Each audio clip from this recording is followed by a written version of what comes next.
नमस्कार दोस्तों, मैं भूषण ठाकरे आप सभी का स्वागत करता हूँ संगीत आईएएस में। आज हम बात करेंगे द प्रियम्बल ऑफ इंडिया के बारे में।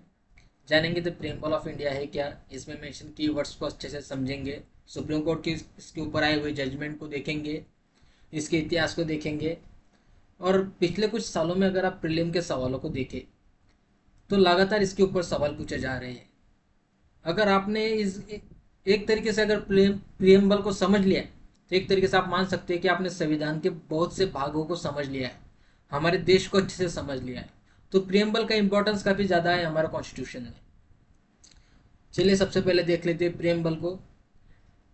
भारत को जब आज़ादी मिली 1947 में, और तब जाकर हमने जो कॉन्स्टिट्यूशन असेंबली को गठित किया, हालांकि वो 1946 में ही हमने गठित कर ली थी, पर उसके सामने सबसे बड़ा चैलेंज ये था कि हम जो कॉन्स्टिट्यूशन बना रहे हैं वो किस आधार पर बनाएंगे, उसके उद्देश्य क्या होंगे, प्रिंसिपल्स क्या होंगे। तो इसी सवाल को एड्रेस करने के लिए हमारे तत्कालीन प्रधानमंत्री जवाहरलाल नेहरू द्वारा पार्लियामेंट में ऑब्जेक्टिव रिजोल्यूशन लाया गया, जिसमें उन्होंने उस सिद्धांतों को दिया जिन सिद्धांतों के आधार पर हमारा संविधान होगा। जो स्पीच उन्होंने दी, उसी स्पीच को या उन्हीं सिद्धांतों को आगे जाकर प्रियम्बल के रूप में भारतीय कॉन्स्टिट्यूशन में जोड़ा गया। वो कौन कौन से सिद्धांत है, उन सिद्धांतों की बात हम आगे करेंगे क्योंकि वो प्रियम्बल में मेंशन है ही। अगर प्रियम्बल को देखें, भारतीय संविधान की प्रियम्बल को, तो ये मेनली हमें चार चीजों के बारे में बताती है। पहला, अधिकारों का स्रोत किसके पास होगा। दूसरा, भारत देश जो बन रहा है उसका स्वरूप क्या होगा, उसका नेचर क्या होगा। तीसरा, भारत देश के उद्दिष्ट क्या होंगे या संविधान के उद्दिष्ट क्या होंगे, या एक तरीके से सरकार की जिम्मेदारी क्या होगी। और चौथा, ये उन तारीख को मेंशन करता है जिस तारीख के बाद से भारत का नेचर और भारत के उद्दिष्ट इंप्लीमेंट होने शुरू हो जाएंगे। तो चलिए देखते हैं। सबसे पहले देखते हैं कि भारत का स्वरूप क्या होगा। तो अगर आप फर्स्ट लाइन पढ़ेंगे हमारे प्रियम्बल की, we the people of India, American constitution के प्रियम्बल की अगर आप फर्स्ट लाइन पढ़ेंगे तो we the people of United States of America. तो इसका मतलब ये है कि अंतिम अधिकार या अंतिम ताकत किसी के हाथ में होगी तो वो उस देश की जनता के हाथों में होगी। जनता डिसाइड करेगी उसे किसे चुन कर देना है या किसे सत्ता से बाहर निकालना है। जनता ही सरकार बनाएंगी, जनता ही सरकार गिराएगी। अल्टीमेटली रूल होगा जनता का ही। ना कोई यहाँ पर तानाशाह बनेगा, ना कोई यहाँ परमानेंट सत्ता में रह पाएगा। तो we the people of India, ये हमें हमारे प्रेमबल की फर्स्ट लाइन बताती है कि ताकत का जो अंतिम सोर्स है वो जनता के हाथों में रहेगा। उसके बाद हमें बताया जाता है हमारे स्टेट्स यानी हमारे देश के नेचर के बारे में कि भारत होगा कैसा। अब जो आज़ादी के बाद का जो भारत बनेगा वो भारत कैसे होगा, ये प्रेम बल के 5 वर्ड्स हमें बताते हैं। पहला, आपका सोवर्जिन होगा, सेक्युलरिस्ट होगा, सोशलिस्ट होगा, डेमोक्रेटिक होगा और रिपब्लिक होगा। ये भारत के भविष्य में भारत की छवि को हमें बताता है। तो एक एक करके हम इन कीवर्ड्स को समझते हैं। सबसे पहले समझते हैं सोवर्जिन को।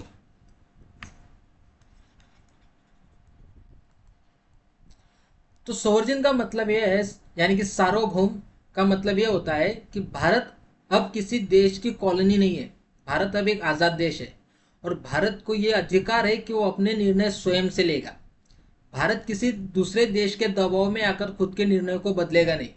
और साथ ही साथ भारत चूंकि अब एक पूरी तरह से इंडिपेंडेंट बन चुका है तो अपनी टेरिटरी किसी और देश को दे भी सकता है और किसी दूसरे देश की टेरिटरी ले भी सकता है। तो सोवर्जिन का यही मतलब होता है। लेकिन अगर आप सोचेंगे तो शायद आपके मन में सवाल है कि भारत तो यूनाइटेड नेशन का मेंबर है, भारत तो कॉमनवेल्थ गेम्स का भी कॉमनवेल्थ नेशन का भी मेंबर है, तो ऐसे में क्या ये देश भारत के निर्णयों को प्रभावित नहीं करते होंगे।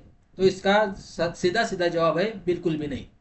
भारत उनका सदस्य है, स्वयं उसकी इच्छा से भारत जब चाहे तब कॉमनवेल्थ नेशन का सदस्यत्व त्याग सकता है या जब चाहे तब यूनाइटेड नेशन का सदस्यत्व भी त्याग सकता है। तो इसका मतलब ये है कि अब भारत पूरी तरह से किसी भी दबाव या किसी भी देश के प्रभुत्व से पूरी तरह से अब आजाद है। वो अपने खुद के निर्णय करने में स्वतंत्र है। दूसरा कीवर्ड इसमें है सोशलिस्ट। अब सोशलिज्म में भी अलग अलग प्रकार होते हैं। एक होता है आपका मार्क्सिज्म, मार्क्सिस्ट सोशलिस्ट, और दूसरे होते हैं आपके गांधीयन सोशलिस्ट या फेबियन सोशलिज्म।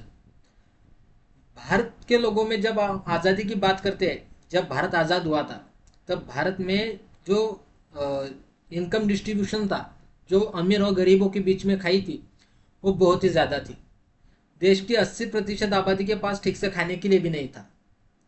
तो ऐसे में भारत द्वारा एक सोशलिज्म का मॉडल एक्सेप्ट किया गया, जो मार्क्सिस्ट सोशलिज्म से पूरी तरह से अलग है। मार्क्स की अगर हम सोशलिज्म की बात करें तो मार्क्स इस प्रकार का सोशलिज्म बनाता है जहां पर पूरी तरह से प्राइवेट प्रॉपर्टी, सोशलिज्म यह बताता है कि जिसमें प्राइवेट प्रॉपर्टी को कोई जगह नहीं होगी, प्राइवेट प्रॉपर्टी पूरी तरह से बैन होगी। और दूसरा, एक ऐसा समाज बनाया जाएगा जिसमें गवर्नमेंट ही नहीं होगी, स्टेटलेस सोसाइटी। ना गवर्नमेंट होगी, ना कोई प्राइवेट प्रॉपर्टी होगी, ना कोई अमीर होगा, ना कोई गरीब होगा, ना कोई बुर्जुआ होगा। सब इक्वल रहेंगे, सभी के पास इक्वल रिसोर्सेस होंगे, सभी को उतना मिलेगा जिसमें वो अपना जीवन यापन कर पाएंगे।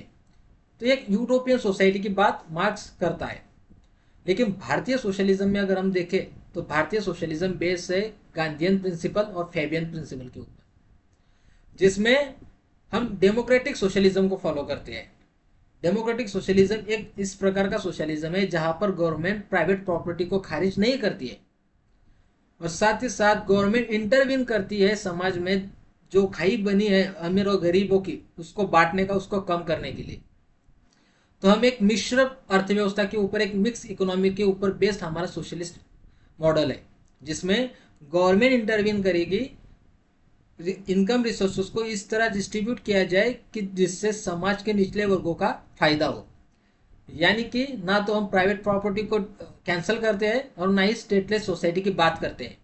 हम बात करते हैं स्टेट्स की, जो एक स्टेट्स की जिसमें गवर्नमेंट होगी और वो गवर्नमेंट काम करेगी गरीबों के हक में, जो वहाँ पर उन्हें अच्छी शिक्षा, उन्हें दारिद्र्य से ऊपर निकालने की कोशिश है, उनके हेल्थ में सुधार और उनके सोशल स्टेटस को बढ़ाने में प्रयास करेगी।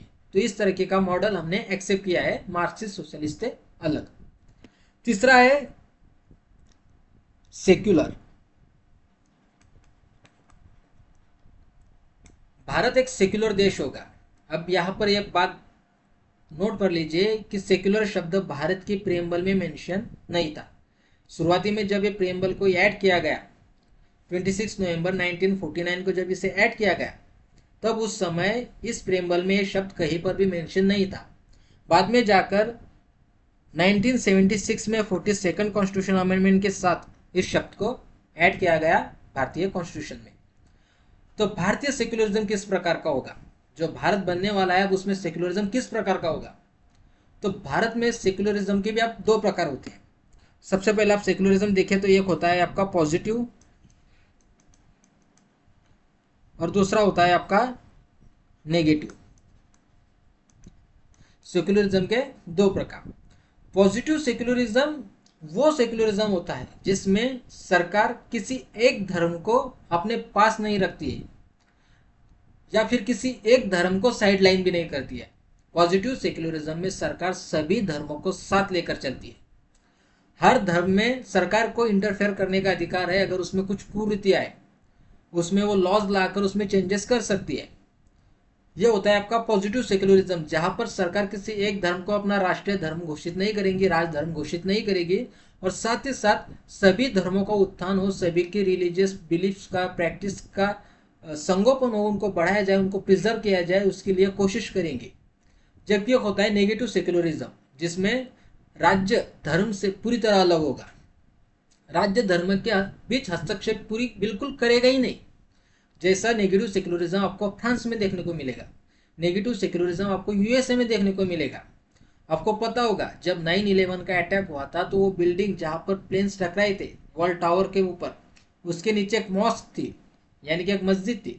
तो लोगों के द्वारा ये डिमांड की जा रही थी कि उसको बंद किया जाए, पर वहाँ की गवर्नमेंट में उसमें इंटरफेयर करने से मना कर दिया था, क्योंकि यूएसए में धर्म और राज्य पूरी तरह से अलग है। धर्म किसी राज्यों के बीच में हस्तक्षेप भी नहीं करेगा और धर्म भी राज्य के बीच में हस्तक्षेप नहीं करेगा। तो यह होता है पॉजिटिव सेक्युलरिज्म और नेगेटिव सेक्युलरिज्म। भारत में हम फॉलो कर देंगे पॉजिटिव सेक्युलरिज्म को, क्योंकि भारत के अंदर इतनी डाइवर्सिटी है। और डाइवर्सिटी है तो है, रिलीजियंस के अंदर भी जो कुरीतियां है उनका तो क्या ही कहना। और हर रिलीजन में, चाहे हिंदुज्म हो, मुस्लिम हो या क्रिश्चियंस हो, हर रिलीजन में मेनली हमें कुरीतियां देखने को मिलती है। अगर सरकार धर्म के अंदर इंटरफेयर करके चेंजेस नहीं करती तो शायद आज भी हमें भारत में जाति व्यवस्था देखने को मिलती, वर्ण व्यवस्था मजबूत होती, इस्लाम में भी हमें शायद चाइल्ड मैरिज की प्रॉब्लम देखने को मिलती, पॉलीगैमी तो अभी फिलहाल है ही लेकिन वो भी आगे जाकर और बढ़ सकती थी। तो इन जो कुरीतियां हर समाज में है उसको कंट्रोल करने के लिए धर्म, राज्य को धर्म के बीच में इंटरफेयर करने की ताकत होगी। जबकि नेगेटिव सेक्युलरिज्म में धर्म चाहे कुछ भी करे उसमें राज्यों को इंटरफेयर करने की ये नहीं होती। तो ये सेक्युलरिज्म हमने एक्सेप्ट किया, पॉजिटिव सेक्युलरिज्म को। जो चौथा शब्द प्रीएम्बल में इंपॉर्टेंटली मेंशन है वो है डेमोक्रेटिक।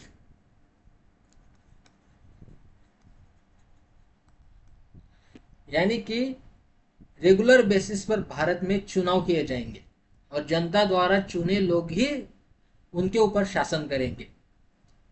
उसमें ऐसा रूलर्स को या ऐसे किसी तानाशाह को आने के लिए कोई भी चांस नहीं होगा जो आगे जाकर भारत की सत्ता को, डेमोक्रेसी को ऑटोक्रेसी में ट्रांसफर करे।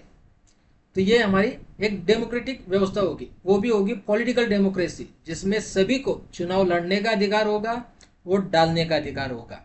किसी भी नागरिक के साथ जात, धर्म, वंश, लिंग या इन चार आधारों के ऊपर भेदभाव नहीं होगा। आर्टिकल 14 आपका कहता है जो समता का अधिकार है, किसी भी नागरिक के साथ भारत में जात, धर्म, वंश, लिंग और जन्म ठिकान के आधार पर भेदभाव नहीं किया जाएगा। ये 5 आधार है, आप ध्यान में रखिए, 5 वर्ड्स है। भारत के नेचर को डिफाइन करने वाले भी 5 वर्ड्स है, और किन आधारों के ऊपर भेदभाव नहीं किया जाएगा संविधान के अंदर वो भी डिफाइन करने वाले 5 वर्ड्स है, अलग अलग है। लेकिन जन्म के आधार पर कई जगह के साथ भेदभाव किया जा सकता है अगर भारत में चुनाव लड़ना हो तो। लेकिन भारतीय व्यक्ति को भारत में चुनाव लड़ने के लिए इन 4 आधारों के ऊपर उसके साथ भेदभाव नहीं किया जाएगा। उसकी जाति क्या है, उसका धर्म क्या है, वो किस वंश का है, इसके आधार पर उसके साथ भेदभाव नहीं किया जाएगा। तो एक डेमोक्रेटिक व्यवस्था होगी। अब डेमोक्रेसी भी 2 टाइप की होती है। एक होती है आपकी डायरेक्ट डेमोक्रेसी और दूसरी होती है आपकी इनडायरेक्ट डेमोक्रेसी। डायरेक्ट डेमोक्रेसी में जो जनता होती है वो डायरेक्टली अपने अधिकारों का इस्तेमाल करती है। उसमें अलग अलग प्रिंसिपल्स है, जैसे फेडरलिज्म, प्लेबिसाइट, रिकॉल, रेफरेंडम। सो ये जो डेमोक्रेसी है, डायरेक्ट डेमोक्रेसी, जहां पर सीधा अधिकार जनता के पास होता है। जनता डिसाइड करती है कि किस विषय पर लॉ बनना चाहिए, जनता डिसाइड करती है कि किस तरह से देश की पॉलिसीज फ्रेम की जानी चाहिए। यह होती है डायरेक्ट डेमोक्रेसी, जो आपकी स्विट्जरलैंड में हमें देखने को मिलती है। इनडायरेक्ट डेमोक्रेसी में भी 2 टाइप की डेमोक्रेसी है। अगर हम इनडायरेक्ट डेमोक्रेसी की बात करें तो यहाँ पर भी 2 प्रकार की डेमोक्रेसी है। एक है आपकी प्रेसिडेंशियल फॉर्म ऑफ डेमोक्रेसी और दूसरी है आपकी पार्लियामेंट्री फॉर्म ऑफ डेमोक्रेसी। एक मिनट यहाँ पे क्लियरली आपको लिख देता हूँ। डेमोक्रेसी, उसमें 2 प्रकार की डेमोक्रेसी है। एक है आपकी डायरेक्ट डेमोक्रेसी और दूसरी है आपकी इनडायरेक्ट डेमोक्रेसी। इनडायरेक्ट डेमोक्रेसी में भी 2 प्रकार है, प्रेसिडेंशियल फॉर्म ऑफ डेमोक्रेसी और दूसरी है parliamentary form of democracy.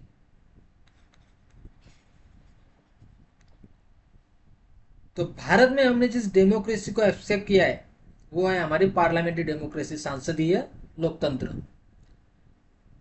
America में जो लोकतंत्र है वो राष्ट्राध्यक्षीय लोकतंत्र है। वहां पर प्रेसिडेंट को चुना जाएगा, उसके हाथ में सब अधिकार होंगे। और भारत में संसद होगी, संसद में जनता को चुना जाएगा और वहां के सब नेता मिलकर एक व्यक्ति को चुनेंगे जिसे हम प्रधानमंत्री कहेंगे। एक्चुअली वो है एक एमपी है, मेंबर ऑफ पार्लियामेंट ही है, लेकिन वो उन सभी में प्रथम है, इसीलिए हम उन्हें प्रधानमंत्री कहते हैं। तो भारत चलेगा पार्लियामेंट्री डेमोक्रेसी के ऊपर। हमने आपको समझ में आया होगा अभी कि भारत के अंदर जो डेमोक्रेसी वर्ड है पार्लियामेंट प्रेम्बल के अंदर, वो इनडायरेक्ट डेमोक्रेसी को रिप्रेजेंट करता है और इनडायरेक्ट डेमोक्रेसी में भी वो पार्लियामेंट्री डेमोक्रेसी को प्रेजेंट कर रहा है। उसके बाद है रिपब्लिक। तो रिपब्लिक भी अब दो प्रकार के हैं, एक होता है आपका राजसत्ताक और दूसरा होता है आपका प्रजासत्ताक। अब राजसत्ताक में आप देखेंगे तो राजसत्ताक आपका है ब्रिटेन, वहां पर डेमोक्रेसी है लेकिन पूरी तरह से वो रिपब्लिक नहीं है, वो राजसत्ताक है। और भारत जहां पर डेमोक्रेसी भी है और वो रिपब्लिक भी है, जहां पर जो देश के सर्वोच्च सत्ता जिसके हाथ में है, यानी कि नॉमिनली प्रेसिडेंट, हमारे देश में नॉमिनली हम ऐसा कहते हैं कि प्रेसिडेंट के हाथ में सबसे ज्यादा अधिकार है, क्योंकि पार्लियामेंट द्वारा कोई भी कानून अगर पास होता है, अगर उसके ऊपर प्रेसिडेंट के सिग्नेचर नहीं होते हैं तो कानून कभी इंप्लीमेंट होगा ही नहीं। तो अल्टीमेटली फाइनल अथॉरिटी किसी के हाथ में है तो प्रेसिडेंट के हाथ में है, पर एक्चुअली में डी फैक्टो रूलर हमारे प्राइम मिनिस्टर है। पर जो प्रेसिडेंट है वो तो चुने ही जाते हैं ना, हर 5 साल में उनके इलेक्शन होंगे, भले ही हम उन्हें ना चुन के दे लेकिन उन्हें चुन के देने वालों को हम चुन के देते हैं, तो इनडायरेक्टली उन्हें हम ही चुन के देते हैं। जबकि इंग्लैंड में वहां के राष्ट्राध्यक्ष वंश परंपरा से चुने जाते हैं और वो कभी बदलेंगे नहीं। अब उनके जो राजा है उनके बच्चे आगे जाकर राजा बनेंगे। सो भारत एक रिपब्लिक होगा जहां पर जो सर्वोच्च सत्ता भी जिसके हाथ में होगी वो भी लोगों के द्वारा चुना जाएगा। तो आई होप ये 5 आपको समझ में आए होंगे जो भारत के नेचर को डिसाइड कर रहे हैं, भारत कैसा होगा ये बता रहे हैं। भारत सोवर्जिन होगा जिसके ऊपर किसी भी देश का कोई अधिकार नहीं होगा, किसी के देश दबाव के अंदर आकर वो कोई डिसीजन नहीं लेगा, वो खुद के डिसीजन लेने में पूरी तरह से आजाद है। दूसरा, भारत सोशलिस्ट होगा, लेकिन उस प्रकार का सोशलिज्म भारत फॉलो करेगा जहां पर राज्य को यानी कि सरकार को अधिकार होगा प्राइवेट गुड्स में इंटरफेयर करने का, और इनकम को इस तरीके से डिस्ट्रीब्यूट किया जाएगा जहां पर समाज के सबके निचले तबकों को उससे फायदा होगा। सोशलिज्म के मॉडल में हम प्राइवेट प्रॉपर्टी को खारिज नहीं करेंगे लेकिन एक मिक्स इकोनॉमी को फॉलो करेंगे। तीसरा, भारत सेक्युलर होगा, लेकिन भारत का सेक्युलरिज्म एक पॉजिटिव सेक्युलरिज्म होगा, हम नेगेटिव सेक्युलरिज्म को फॉलो नहीं करेंगे। पॉजिटिव सेक्युलरिज्म में हम किसी धर्म को हमारा राज धर्म घोषित नहीं करेंगे लेकिन किसी धर्म को साइडलाइन भी नहीं करेंगे, हम सभी धर्मों को साथ में लेके चलेंगे और जरूरत होने पर धर्म के बीच इंटरफेयर कर कर लॉज बनाकर उसमें चेंजेस भी करेंगे। डेमोक्रेटिक होगा, हर नागरिक को वोट देने का अधिकार होगा, हर नागरिक को चुनाव लड़ने का अधिकार होगा, देश में राज्य सत्ता के लिए कोई स्थान नहीं होगा, सभी लोग चुनकर जाएंगे, जनता सरकार भी बनाएगी और जनता सरकार गिराएगी। और रिपब्लिक भी होगा, यानी कि देश का सर्वोच्च नेता जो होगा प्रेसिडेंट, वो भी लोगों के द्वारा चुना ही होगा। अब ये भारत बन गया इस प्रकार से। अब इसके ऑब्जेक्टिव्स क्या होंगे, भारत क्या हासिल करना चाहेगा? तो सबसे पहला प्रेम्बल में आप देखें तो दिया हुआ है जस्टिस, और जस्टिस भी हमें 3 आधार पर चाहिए। एक चाहिए हमें सोशल जस्टिस, इकोनॉमिक जस्टिस और पॉलिटिकल जस्टिस। सोशल जस्टिस यानी कि क्या, अब इसके हिस्टोरिकल बैकग्राउंड में गया तो ये काफी लंबा हो जाएगा, लेकिन सोशल जस्टिस की अगर हम एक बात करें तो हम एक ऐसे समाज को बनाएंगे जहां पर किसी के भी आधार पर, जात धर्म के या लिंग के आधार पर या वंश के आधार पर भेदभाव नहीं होगा, सभी को इक्वल अपॉर्चुनिटी मिलेगी, चाहे वो जॉब्स में हो या इलेक्शन लड़ने के लिए हो, हर फील्ड में सभी को इक्वल अपॉर्चुनिटी मिलेगी। गवर्नमेंट अफर्मेटिव एक्शंस लेगी, रिजर्वेशन की पॉलिसीज हो या उनको हेल्थ में या इधर इतर और कई जगहों पर इकोनॉमिकली फाइनेंसिंग हो उनकी, गवर्नमेंट लेगी डिसीजन ताकि अफर्मेटिव एक्शन के थ्रू जो सोशली बैकवर्ड है उनको आगे लाया जा सके, यानी कि वास्तविकता में सामाजिक न्याय किया जा सके, समाज के गरीब वर्गों के साथ गवर्नमेंट को खड़ा होना होगा। यह गवर्नमेंट के एक ऑब्जेक्टिव में से एक होगा जस्टिस के। दूसरा होगा इकोनॉमिकल ऑब्जेक्टिव्स, यानी कि गवर्नमेंट इस प्रकार की पॉलिसीज बनाएंगी कि जिससे जो इनकम के सोर्स है वो इस तरह से डिस्ट्रीब्यूट किए जाएंगे कि समाज के अंतिम व्यक्ति को भी इससे फायदा होगा। आपकी डीपीएसपी के आर्टिकल 39B और आर्टिकल 39C इकोनॉमी के डिस्ट्रीब्यूशन को गवर्नमेंट के दायित्व के रूप में प्रेजेंट करता है।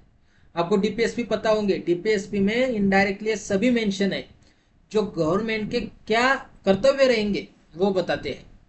तो हमें एक इस प्रकार की इकोनॉमी डेवलप करनी होगी जो केवल अमीरों के हित में ना हो, तो समाज के सबके सबसे निचले वर्ग के हित में हो और उनको विकास की मुख्य धारा में लाने के लिए प्रयास करे। तीसरा, पॉलिटिकल लिबर्टी। अब हर किसी के पास चुनाव लड़ने का और वोट करने का जस्टिस होगा, अधिकार होगा। तो ये होगा आपका political justice. Liberty, expression, belief, faith, worship और थॉट्स, ये पांचों के पांचों आपके फंडामेंटल राइट्स में भी मेंशन है। आपको आर्टिकल 25 से लेकर आर्टिकल 28 तक रिलीजियस फ्रीडम दिया हुआ है और साथ ही साथ आर्टिकल 90 में आपको फ्रीडम ऑफ स्पीच और एक्सप्रेशन दिया हुआ है। जो आपके रिलीजियस राइट्स से फंडामेंटल राइट्स आर्टिकल 25 से आर्टिकल 28 में आपको वहाँ पर बिलीफ, फेथ और वर्शिप को प्रिजर्व किया गया है और आपके थॉट्स और एक्सप्रेशन को आर्टिकल 90 में मेंशन किया गया है। यानी कि हर व्यक्ति अपने थॉट्स को बाय रिटन हो, बाय स्पोकन हो या और किसी चित्र यानी कि सिनेमा की दृष्टि से हो, पिक्चर्स की दृष्टि से हो, उसको एक्सप्रेस कर सकता है। वो चाहे तो किसी धर्म को फॉलो भी कर सकता है और अगर चाहे तो नास्तिक बन के भी रह सकता है। आप किसी के ऊपर अपने धर्म को फोर्सफुली नहीं ला देंगे। आप चाहे तो आपके धर्म का प्रचार प्रसार कर सकते हैं, दूसरों को आपके रिलीजन में कन्वर्ट भी कर सकते हैं, उसकी पूरी आज़ादी आपके पास है। लेकिन आप किसी को भी फोर्सफुली आपके रिलीजन में कन्वर्ट करने के लिए फोर्स नहीं करेंगे। और अगर आप चाहे तो आप नास्तिक भी रह सकते हैं, आपके अधिकारों को सरकार प्रिजर्व करेगी। तो इक्वालिटी हमें उस सब्जेक्ट में लानी है। इसमें भी आपके 5 वर्ड्स इंपॉर्टेंट है, ध्यान में रखिए। Thoughts, expression, belief, faith and worship. अब इक्वालिटी एक और ऑब्जेक्टिव जो हमारी गवर्नमेंट का हमारे कॉन्स्टिट्यूशन का रहेगा कि हमें इक्वालिटी को लाना होगा। समता का अधिकार आर्टिकल 14 से लेकर आर्टिकल 18 के बीच में है। इक्वालिटी का सबसे अच्छा आर्टिकल हमें आर्टिकल 18 देखने को मिलता है, जहां पर सभी जो टाइटल्स है उनको अबॉलिश किया गया है। अब ना किसी के नाम के आगे राजाधिराज, ना महाराज, ना रानी लगेगा, सभी इक्वल रहेंगे। यहाँ तक कि अगर आप कोई भारत रत्न से अवार्डी व्यक्ति है और बार बार उस नाम को उसके साथ इस्तेमाल किया जा रहा है टाइटल के रूप में, तो उसे भी खारिज कर सकती है गवर्नमेंट।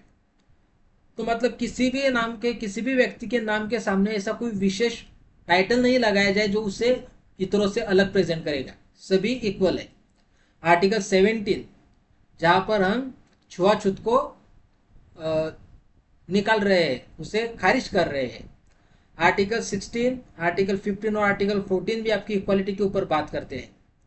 आर्टिकल 15 आपके 5 आधार पर भेदभाव, धर्म, वंश, लिंग, जात या जन्म ठिकान, इन 5 आधारों पर भेदभाव को ऊपर खारिज करता है। आर्टिकल 14 आपकी इक्वालिटी बिफोर लॉ, यानी कि आपको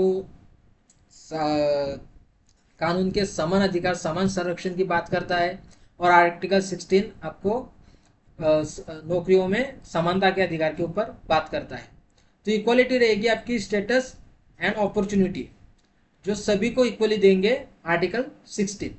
पर ध्यान रखिए आर्टिकल 16 के अंदर ही सब क्लॉज मेंशन है कि आरक्षण आपके आर्टिकल 16 के अंतर्गत equality in opportunity in duties यानी कि गवर्नमेंट सर्विसेज में इसको ये किसी भी प्रकार से इसके साथ छेड़खानी नहीं करता है, इसका वायलेशन नहीं करता है। गवर्नमेंट के एक अफर्मेटिव एक्शन है सोशल जस्टिस को प्रमोट करने के लिए। Fraternity among the all Indians और डिग्निटी को प्रिजर्व करना। अब इसमें 2-3 वर्ड्स जो है जो 42nd कॉन्स्टिट्यूशनल अमेंडमेंट 1976 में जोड़े गए थे, एक था आपका सोशलिस्ट, दूसरा था आपका सेक्युलरिज्म और तीसरा था आपका डिग्निटी। डिग्निटी से हमारा क्या मतलब है? तो डिग्निटी का मतलब ये है कि उस व्यक्ति की प्राइवेसी को, उसकी जो प्राइवेसी है उसको प्रोटेक्ट किया जाएगा। हर व्यक्ति की अपनी एक डिग्निटी है, आप किसी को भी सरेआम बेइज्जत नहीं कर सकते, उसकी जाति के नाम पर उसको पुकार नहीं सकते जाति सूचक शब्द बोलकर, या अगर वो कोई कम काम कर रहा है, कोई साफ सफाई का काम कर रहा है तो उसे एक डर्टी वर्ड से उसको प्रोनाउंस नहीं कर सकते हैं।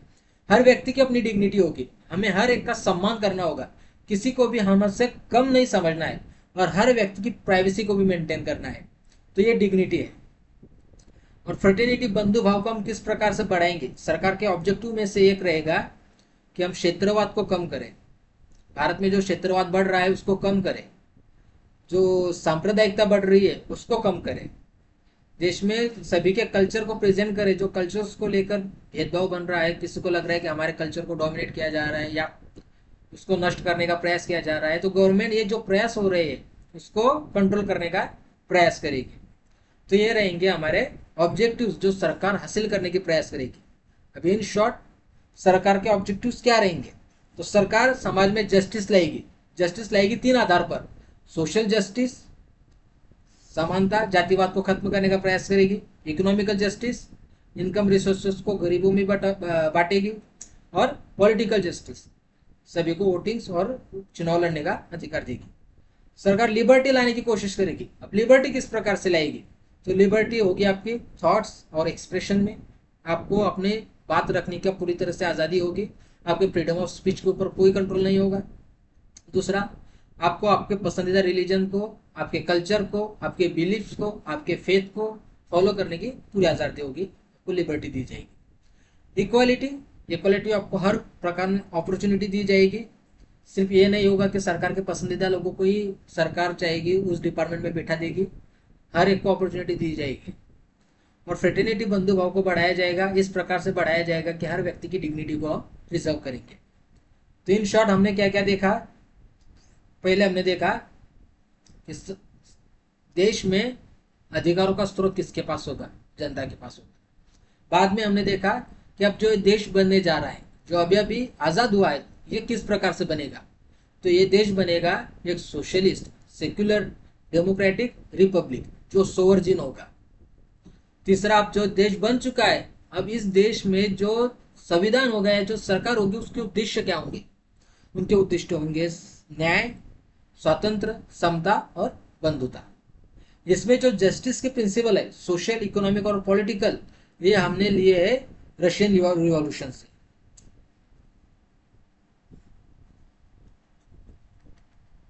रशियन रिवॉल्यूशन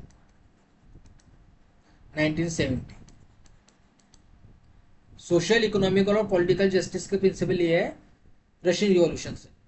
जो लिबर्टी, इक्वालिटी और फ्रेटर्निटी है, ये तीनों प्रिंसिपल हमने लिए है फ्रेंच रिवॉल्यूशन से।